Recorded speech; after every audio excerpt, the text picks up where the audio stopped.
I'm Allendale's Chief Meteorologist Ryan Martin with a look at your midday weather update. Latest surface map across the country shows some cool fronts meandering through. One front's through the entirety of the Corn Belt now, pushing up into the Appalachians. It's got a nice, cool push of air behind it. A lot of clouds still holding over the heart of the Corn Belt. What I find real interesting at midday is the fact that we've got a weak low being analyzed in southeastern parts of North Dakota. That's no big deal.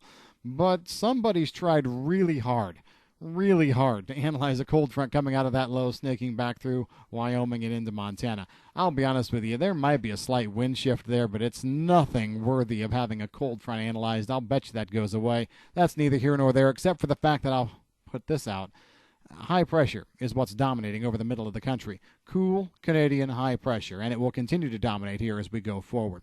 As we look at the latest surface maps and how the flow patterns go, we're going to have to keep an eye out for a front coming in that's going to usher in a big blast of cool Canadian air across the Corn Belt Thursday night, Friday. The frontal boundary itself does not look overly exciting.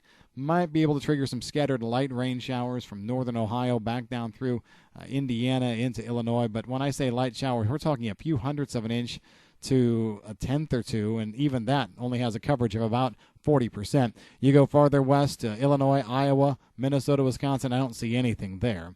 And then behind it, as we said, this strong Canadian high comes in. Temperatures will be going below normal. As a matter of fact, I think we're going to see a lot of areas flirt with their first frost. It might be just patchy frost. It may not be a killing frost, but it'll be a little bit of frost on the pumpkin nonetheless in parts of the Corn Belt. Is this an issue? No. Normal first frost date, Central Illinois, Springfield, October 17th. So whoop-de-doo.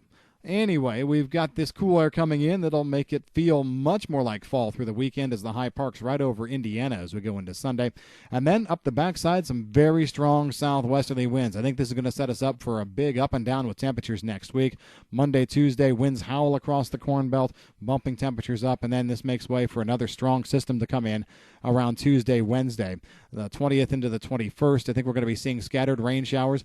Totals could be anywhere from a quarter to 1 full inch in spots. Looks like the heavier rains will be in northern parts of Missouri, western Illinois, and then up into the upper Midwest. Winds just continue to howl around that low in the upper Midwest as well. So wraparound moisture, something to keep an eye on, maybe in the Great Lakes, but it doesn't appear to go much farther south. This will be the best chance of rain over the entirety of the Corn Belt of the next 10 days or so, and even so, I'm not as keen on coverage as maybe I was 24 hours ago.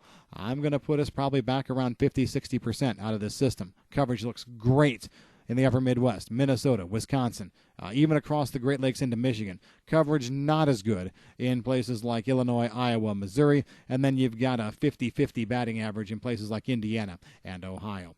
Longer term, then, we've got another high that comes in. We'll watch a lot of moisture down in Texas and the lower delta trying to get going. Yesterday, we thought it could lift north. Today, the flow patterns really look like high pressure dominates, keeps it at bay.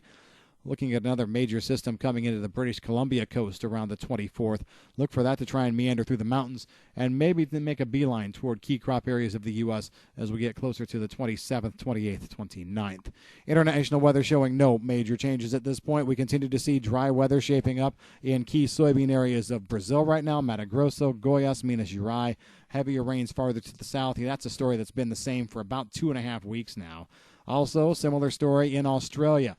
High pressure off the south coast of the continent, not as strong, but it's not weak enough yet to allow moisture in, so I'm looking at a mostly dry period there. Some folks are touting El Nino for this problem. Again, I guess I'm not in that camp. This El Nino doesn't look like it's gotten any better or worse at this point, and I wasn't a big believer before.